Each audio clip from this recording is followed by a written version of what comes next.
Dr. Michael Mann, look at that.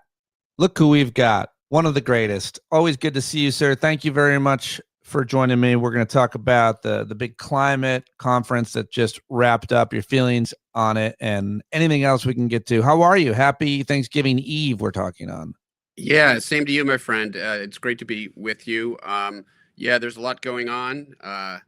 Trying to, it's sort of, would have been nice going into the holidays with a win in Brazil, COP30, but there was a lot of disappointment. We can get into that. Did you at any point think that the outcome was going to be different on the way in? Did you have higher hopes? Yeah, I hoped that that the UN would show some resolve. In particular, this idea of consensus, that we have to have consensus among all of the countries of the world to agree to anything, when that means you've got to get Saudi Arabia and Russia, the leading petrostates who have done everything they can to block progress. You essentially give them a veto power. And in my view, stop calling consensus, equating consensus with unanimity. That's not what it means. We don't need Saudi Arabia and Russia to be on board if all of the other countries of the world are. But they have so much power when it comes to, and obviously the U.S. too, right? We're not on board either. Yeah, as I've pointed out, under Trump and Republican rule right now, the United States is part of that, what I call the coalition of the unwilling. This coalition of petrostates that not only refuse to do anything on climate, but have actively worked to block progress globally. Right. Let me read from our friends over at Democracy Now! Who talk about the conclusion of COP30. Global negotiations at the annual UN Climate Summit ended Saturday in Belém, Brazil, with a watered-down agreement that does not even mention fossil fuels, let alone offer a roadmap to phase out what are the primary contributors to the climate crisis. The COP30 agreement also makes no new commitments to halt deforestation and does not address global meat consumption, another major driver of global warming. That's how Democracy put it. You wrote all about it as well, but let's just dig into it a little bit. Yeah. First of all, is there anything that's so much different that has changed over the past few conferences in terms of the fact that there's all these fossil fuel lobbyists there? Who are they? Why are they there? Yeah. Were they not used to be there? Yeah. Yeah, it's the Democracy Now! Summary, I think is quite apt. And, this idea that we're not going to talk about fossil fuels. It's like going to your doctor, right? Your annual checkup. And he's, Pete, you gotta, you're not a young man anymore. You gotta get healthy. He says, that's fine, doctor, but I don't want to talk about diet or exercise. Everything else is on the table, but we're not talking diet and exercise. It's sort of like that, right? It's the elephant in the room, fossil fuels. We've got to get off fossil. It's not that hard. As I like to say, when you find yourself in a climate hole, stop digging and burning fossil fuels. And that's what we're still doing. And the idea that isn't on the agenda, an agreement to phase out fossil fuels, sort of invalidates the conference at the start. And so we need to see, and I've written about this before, and I think you're exactly right, with each additional failed COP, and there was a good COP, if we can call it that, back at COP26. There were agreements by countries to make meaningful reductions in carbon emissions. There wasn't, an agreement to a timetable for phase out, but there was an agreement to make substantial, to take substantial actions. Each country made a commitment to lower its carbon emissions, and if all of those commitments were honored, it would actually get us on the path that we need to be on. So the problem isn't that the countries of the world aren't willing to sort of come to the table and make commitments. The problem is there's no real way to enforce that right now without a timetable. And what we've seen is that there's this huge implementation gap, as we call it, this gap between where we should be based on all of the commitments that all the countries of the world have made and the trajectory that we're actually on, which well exceeds that. Just going back to one thing you mentioned, it's so important that, and it's so frustrating to talk, use the analogy about someone's health. You go into the doctor, and if it's my case, the doctor would say, you look like a perfect specimen to me, whatever you're Yeah, doing. I know.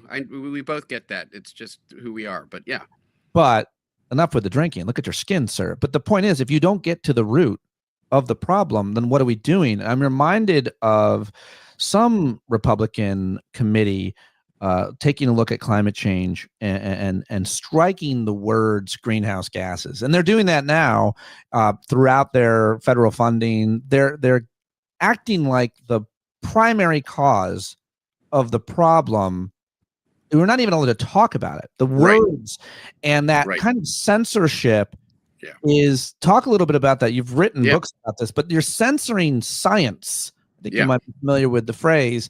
And it just sucks because I don't know much about science, but we do know the consensus around fossil fuels being the primary cause of what we are seeing with the climate. And if we don't talk about that, then how can we even begin Yeah, to solve the problem? That's not like that with a lot of other issues. I'm reminded of the financial crisis. We're not allowed to yeah. talk about No. certain banking things, of the, credit default swaps. But talk to me about censoring science and how we're still doing it. Sure thing. And some time ago, Peter Hotez and I came on, talked with you about our new book. Gratuitous of me to mention Science Under Siege, right? And we began writing this book 2 years ago. So we had no idea that it would come out in this environment where, science is under siege in a way we couldn't have possibly imagined. And that's true on vaccines and public health science, and that's Peter's area of expertise. But relevant to our conversation here, that's clearly true when it comes to climate. The current, administration, the Trump administration, appointing science deniers, climate deniers, fossil fuel lobbyists to all the key cabinet positions, and a Republican Congress that's just a rubber stamp on whatever Trump is doing. It is the implementation of what they told us they would do. That's the Yeah. irony, right? Project 2025. They laid out their vision, and we shouldn't be surprised. They are implementing it. And it is no less than a dismantling of all of the environmental progress made over half a century by Republican as well as Democratic administrations, a dismantling of that over a time frame of just a year or two, and disengagement from all of our global commitments. Obviously, the U.S. not even having a delegation at COP30 speaks to the fact that they have no interest in working with the other nations of the world to address this problem, because this is an administration that is run now by fossil fuel interests who have only one thing in mind: maximizing their profits at the expense of people on the planet. Well, at least Gavin Newsom was there. He's the governor of one of the most populated states, That's right. and more populated than a lot of countries that were there. Yeah, I think he was making a statement, right? And we Yeah, will see a running presidential for run from president. him. Yeah, yeah. And just imagine a Newsom administration. This is what I tell people: things can change dramatically and Yeah. rapidly. Even in the off-term election, we saw some sense of that the winds are shifting, and so it's not too late.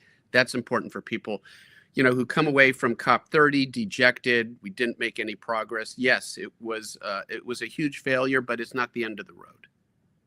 Talk to me about where we are at now. Not the end of the road, but what does the science say? What are you looking at? What are you worried about? Look at the rainforest. We can look at the ocean currents. We can Yeah. look at the ice caps and so many other things we can study. Yeah. Yeah. And so, using that road analogy, we are going down this dangerous road, and we may have missed the 1.5 C, 3 degree Fahrenheit exit. That window of opportunity may have closed. I think we needed to see more progress at COP30 for that to be a possibility. So we will overshoot that. But 1.6, that's a better exit to take than 1.7, and that's a better exit to take than 1.8. So we need to get off the highway as soon as we can. And it isn't like a cliff where like the climate just blows up. Things get worse and worse, and we're seeing that, right? I mean, we are seeing the consequences of climate inaction thus far in the form of these unprecedented, extreme weather disasters and coastal inundation. You turn on your television, read your newspaper headlines. we're seeing the impacts. And the question is, how bad are we willing to let it get? Whether it's passing possible tipping points where large parts of the ice sheets, undergo collapse. And we're talking not feet, but meters of sea level rise over, the next several decades. All of that is on the table. All of that is possible if we don't take action. What was Bill Gates? How has he been involved? You write about him. Everybody's talking about. He sidetracked the conversation going into COP30. You write by dismissing the urgency of climate mitigation. What is he? I thought he was on the forefront of fighting for and funding and help funding research on the climate crisis for a long time. Yeah. So that's a misconception. It was interesting to me because a lot of people are like, whoa, it's a pivot by Bill Gates. He was a climate hero. Those of us who've been following him and his messaging for years know better. I've been criticizing him for more than a decade because what he has, the approach that he's taken is actually to downplay the viability of a clean energy transition. And so instead, he's invested and talked up and invested personally at the same time in nuclear technology that's unlikely to pay off. Carbon capture and geoengineering will shoot particles into the stratosphere to block out the sun. That's how we're going to deal with the global warming problem. It almost sounds like a Simpson episode, and it actually was. And so, right, he, as I like to say, if your only tool is a hammer, everything looks like a nail. If your only tool is like techno fixes to problems, like patches to the awful Windows 95 operating system that was so virus that's the world that Bill Gates comes from. And he's looking at this as we just need to put a patch on this global operating system. And as I said in my commentary, if you crash the planet, you can't reboot it, Bill. Talk about China, what they're doing differently, because it would seem that they are leading on renewable energy. And the reason for that is not because necessarily pollution or climate, but because it seems to make sense. It seems to be a sound investment. And yeah, there's less pollution in China and elsewhere. But what there seems to be a lot of talk about what they're investing in terms of their grid, in terms of vehicles and the rest. They still obviously have coal-fired plants, though. Yeah, as I've written about this sense that we're seeing sort of a rise of the East now when it comes to climate leadership. China, of course, leading the way there.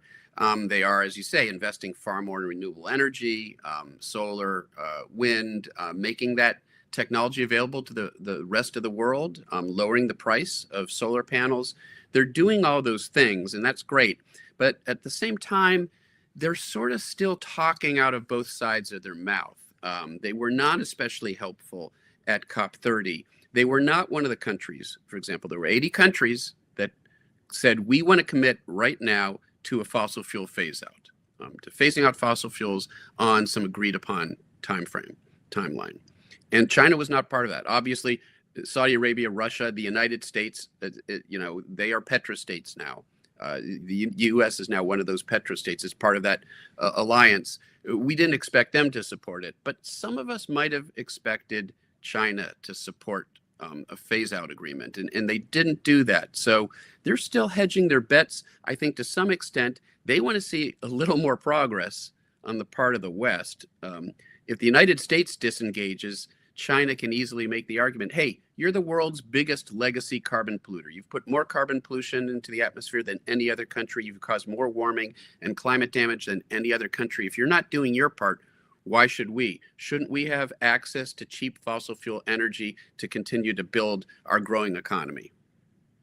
When it comes to climate science and the consensus, have things been happening faster than predicted by scientists like you and others and the whole panels, the consensus, or have some predictions been wrong and they're happening slower? Is that also a stupid question? No, it's a great question. I'll tell you, I'm already thinking about the next book that I'm going to write, and it'll probably be, I'm working with the title, The Truth is Bad Enough. It was something that my good friend and mentor Steve Schneider said decades ago when talking about the climate crisis. The truth is bad enough. We don't have to exaggerate it, especially when that exaggeration can foment doom and despair, right? Like, oh my God, it's so huge of a problem. There's nothing we can do about it. And it's unstoppable. We're seeing runaway feedbacks. All humanity is going to be dead in 10 years. There are some protagonists out there making that argument, and they have large followings. That it's too late to do anything. And we've talked about this. You and I have talked about the danger of doomism here.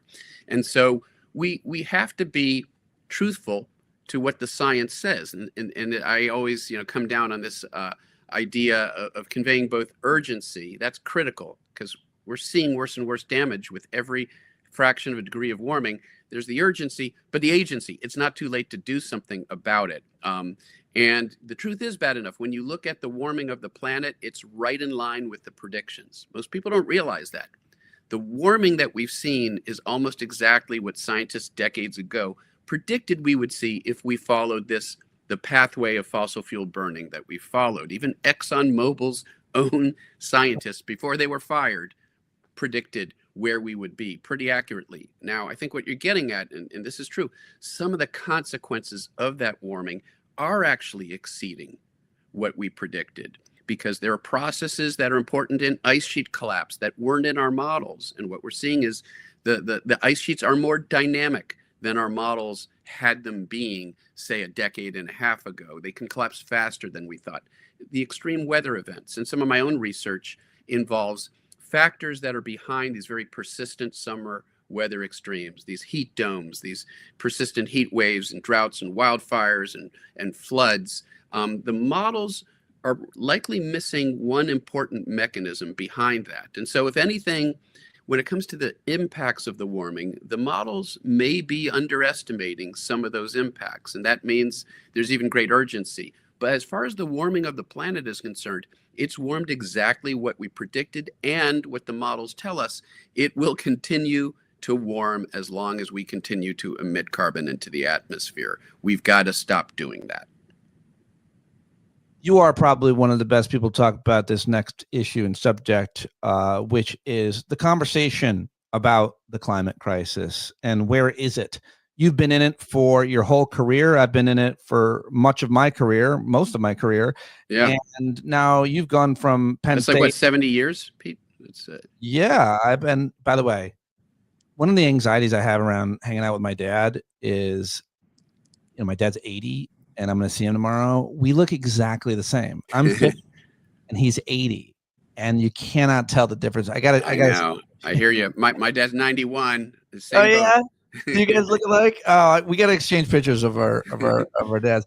So anyway, the question is, you're now at UPenn Center for Science, Sustainability, and the Media. How has the conversation changed? I feel like, without any data in front of me, but you can chart these things, how many mentions something gets in mainstream media and so on. You can see where resources and funding are going, and you could just take the general temperature, zeitgeist. Where is the protest movement in the streets? What is Bill McKibben doing insane, et cetera? And so I feel like because of the daily barrage of crazy that comes with our commander in chief, everything else falls by the wayside because of the hot air that he generates constantly, and the controversy, the scandals, and the real important decisions the Supreme Court is making. What does the data say? Where is the conversation? What can we do better? Yeah, thanks, Pete. I think you've summarized it in a way I haven't heard anybody else do so effectively, which is there's this crowding out in the news cycle. All of this, mayhem and just sort of the crazy, as you say, has crowded out the space for the more nuanced, serious conversations that we have to have about the leading, challenges we face. And this is the thesis of this, our book, my book with Peter, that, we've got these existential crises, pandemics that are growing worse in part because of climate change, the climate crisis, and then the sort of the mass spread, the viral spread of misinformation and disinformation, which is the biggest problem of all because it makes it impossible to tackle any of these other problems, and it crowds out It's exactly as you say. It's crowding out the space. It's hard to get on a network news program anymore to talk about climate. It only happens when there's some disaster, like the last time I did a round of media interviews on national media. With national media venues was with the Hurricane Melissa when it struck, and that's what, more than a month ago. It's crazy that when you see a hurricane, you realize how it's going to affect your personal schedule. Like, I'm going to get calls. I'm going to get calls to join, but it's also crazy that has to be the case. We've got to find better ways, and all do better, including myself, to make sure we slot in segments to make sure we keep people aware of this. Because in the end, what we're talking about here is also a public health crisis, but so is concerns that the CDC is being run by sorcerers and witches and grifters. More importantly, I didn't mean to disrespect sorcerers and witches, because grifters. And so when we're talking to our friend Peter Hotez, you're over here talking about climate change, and which is a longer term consequences. You don't see the public health crisis as much, more likely affects marginalized communities, which is true of every public health crisis. But Peter is over here trying to be like, no, you can take aspirin. Like, the fact that we have a conversation about Tylenol, we so often don't get to talk about the actual root of a problem, and we're distracted.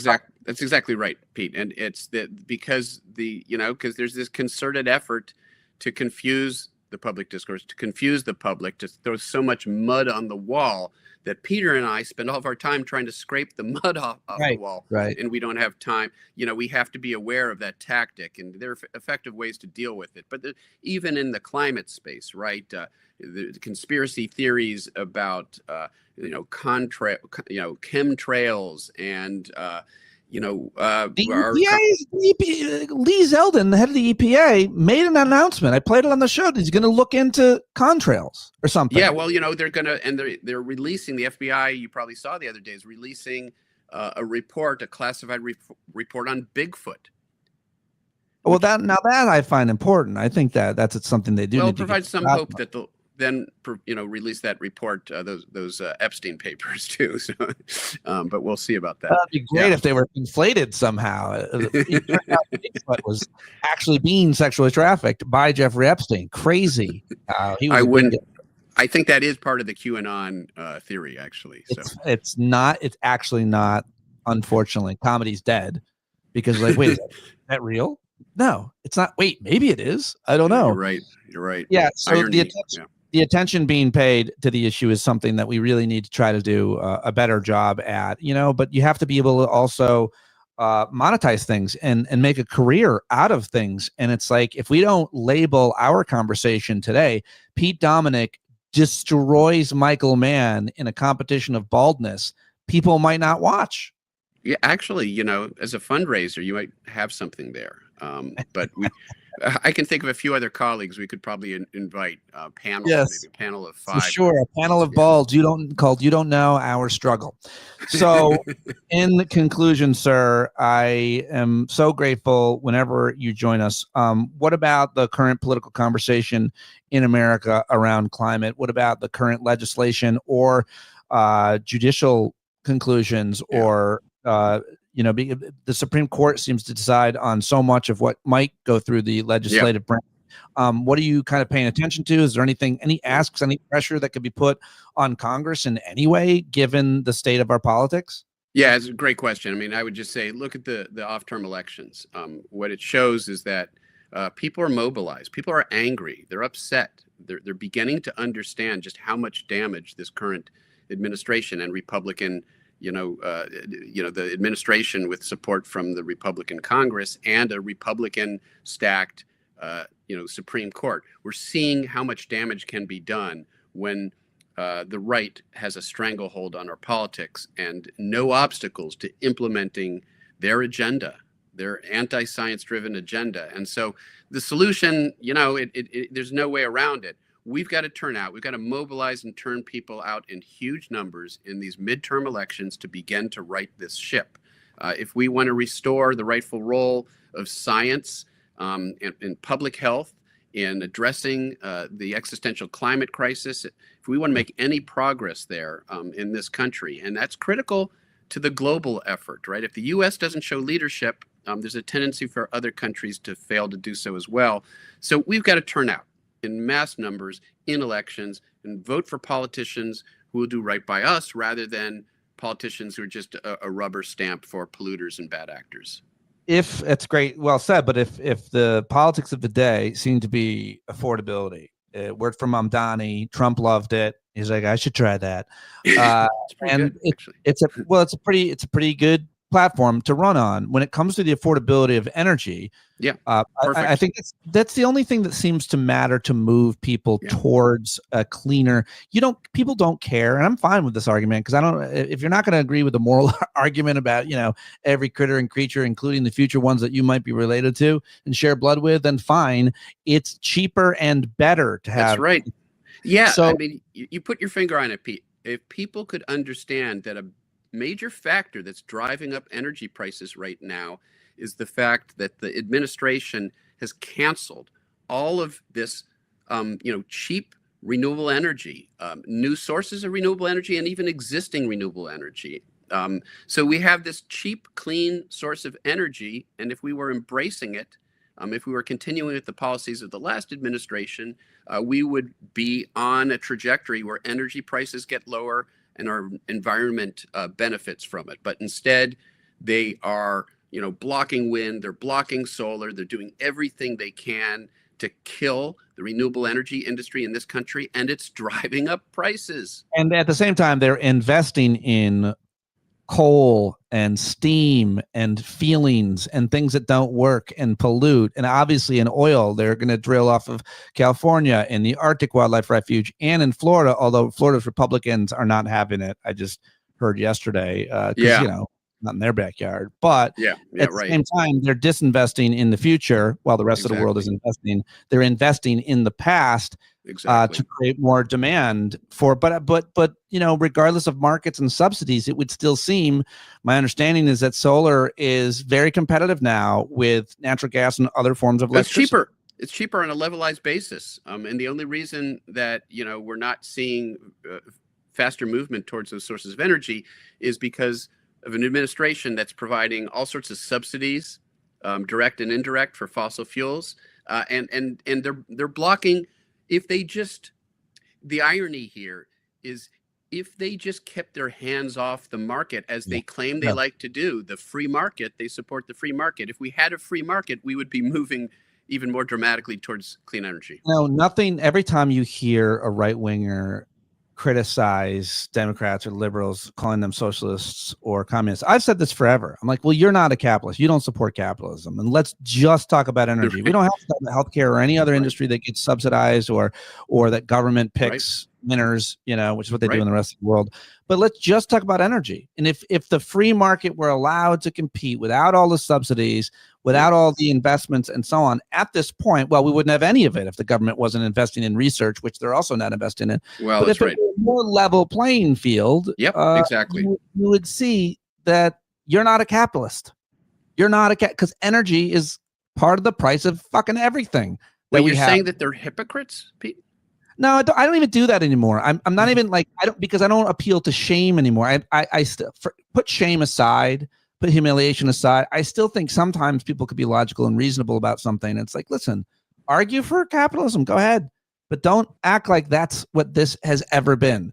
We're always paying less at the pump. Agree. I mean, if we could have a good faith conversation about all this, then I think that's a compelling argument that would win people over. I think that right now, people are so balkanized that it's very difficult. Very difficult to have this.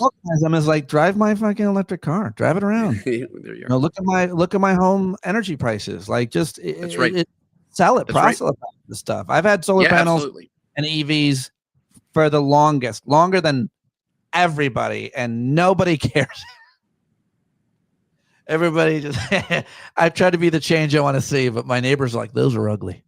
All right. Well, it does actually make a difference. I mean, there are studies that show that what your neighbors are doing, when it comes to clean energy choices, I get it because I'm on the radio.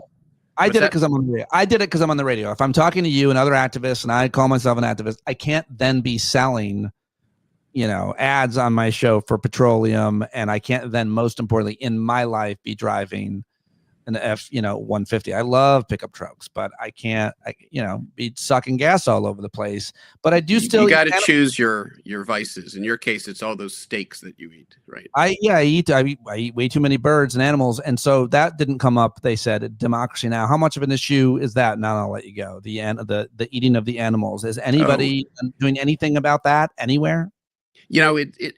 What I would say is like shaming people over their dietary choices, their food choices, backfires, and there's a lot of research that shows that. What we can do is like make healthy choices ourselves. Create a good example for other people. Like, hey, I've changed my diet. I'm eating much less red meat. I feel great about it. Sort of make the positive case. And again, government incentives that help people make healthier choices for them and for the planet at the same time. You're the greatest. You're talking about the climate crisis with the best person to talk about it with, Dr. Michael Mann. Always appreciate when you join me. Everybody should go get his new book he wrote with our friend Peter Hotez, michaelmann.net. Is that your website? It is. Yeah. Yeah. So I thought, yeah. I was like, wait, this is your website that I'm reading. No, it's the other Michael, the director. Make sure you don't go to the director. Michael have you guys ever met? No, we haven't. But as I try to explain to people, he directed Heat, but I predicted it. Oh, look at you. Yeah. Look at you. Yeah. All right. Thanks for watching live, everybody. I'm going to hit end and we'll talk to y'all later.